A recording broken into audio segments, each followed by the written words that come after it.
Karibu sana mtazamaji wa mtandao wetu mpya kabisa Tanzania ITV, kituo ambacho ni macho yako kwa habari za utendeti kila wakati. Naomba tu uponyeze subscribe button ambayo ipo hapa chini mwa kanda hii na uwashe kengele kipo hapo kando ya subscribe button, ili wakati wowote tunapoweka taarifa utakuwa unafahamishwa taarifa hizo kila wakati, na unaweza kusambaza matukio haya ili tuweze kufahamisha wengi tena zaidi. Sasa habari ambazo zimetufikia ni wazi kwamba Rais wa taifa la Tanzania Samia Suluhu Hassan ameweza kushambuliwa akiwa Ikulu ya Tanzania. Sasa ni nani amemvamia Samia Suluhu Hassan? Sio mwingine ila tu ni mwanaharakati ambaye anaitwa Mange Kimambi, ambaye anaishi kule Marekani. Ni kivipi amemfahamia ama amemshambulia Rais Samia Suluhu Hassan? Kulingana na habari ambazo zinaendelea kusambazwa na mwanaharakati huyu Mange Kimambi, anamvamia Samia huku akisema ya kwamba hakuna maji Tanzania sehemu nyingi, jambo ambalo limeleta tatizo, shida, changamoto miongoni mwa Watanzania kwa sababu ya uhaba wa maji kufikia sasa nchini Tanzania.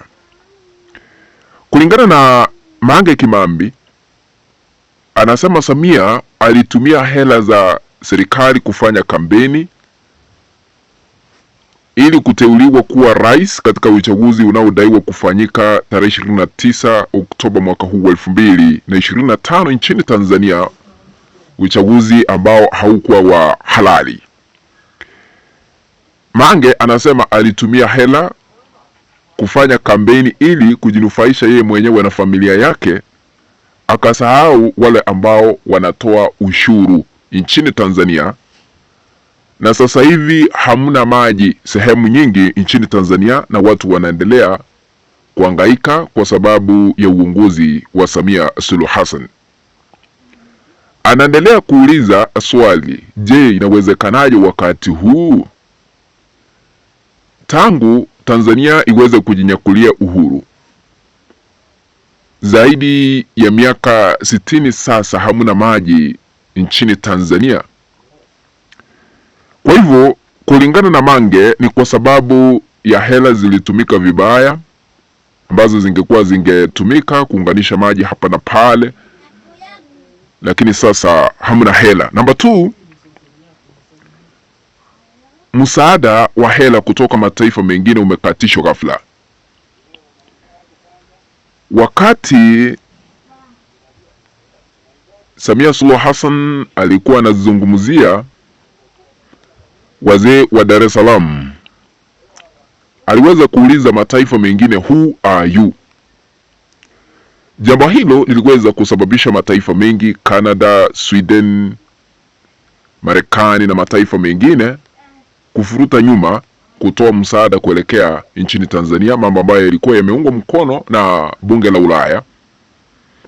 Na sasa hamuna hela za misaada kwa sababu Samia aliuliza kwamba who are you, kimeumana. Sasa itabidi akule ujeuri wake kwa kuuliza wale ambao wamekuwa wakitoa ufadhili kuelekea Tanzania, aelewe who are they, walikuwa wanasaidia kivipi na wao ni nani, kwa sababu aliwauliza maswali.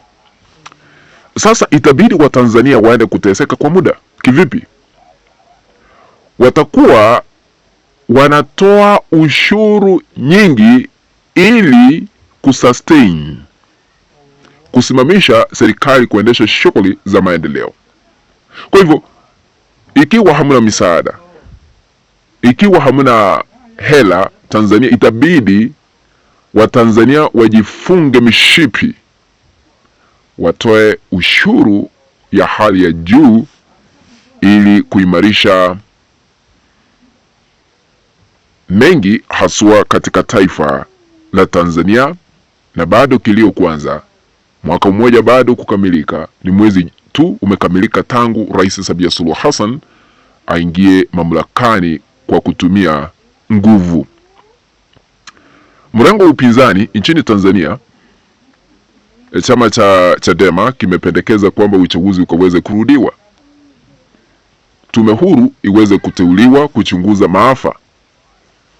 Kwa kile ambacho Chadema wamefutilia mbali ni kwamba Rais Samia sio rais nchini Tanzania kwa sababu hakuteuliwa kwa njia ya haki na uhuru. Ikumbukwe Samia aliweza kuwazuia Tundu Lissu na Mpina wa ACT Wazalendo kuwania kiti cha urais katika uchaguzi uliopita, na hadi sasa Tundu Lissu yu gerezani, amefungiwa kwa gereza hadi kufikia sasa hajaafunguliwa, kumaanisha ya kwamba kuna changamoto ambazo zinaendelea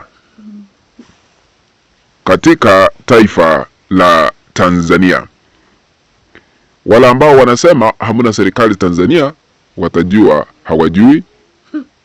Ushuru itakuwa inalipishwa kwa hali ya juu na mateso bado wengi watayapitia katika taifa la Tanzania. Kwa hivyo Samia amelaumiwa, amevamiwa, ameshambuliwa akiwa Ikulu kwa kukosolewa kwa kutokuwa na maji katika sehemu mbalimbali nchini Tanzania, kwa sababu watu wanaendelea kuhangaika na maji yale ambayo yanapatikana kidogo ni machafu, sio maji ambayo ni safi kulingana na matumizi ya maji katika sehemu mbalimbali nchini Tanzania. Sina lingine ila tu kuachia hapo.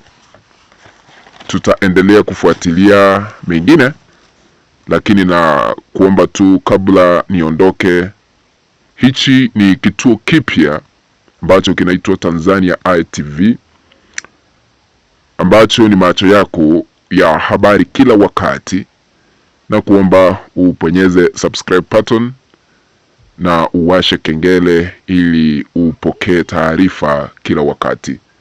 Asanteni sana na barikiwa.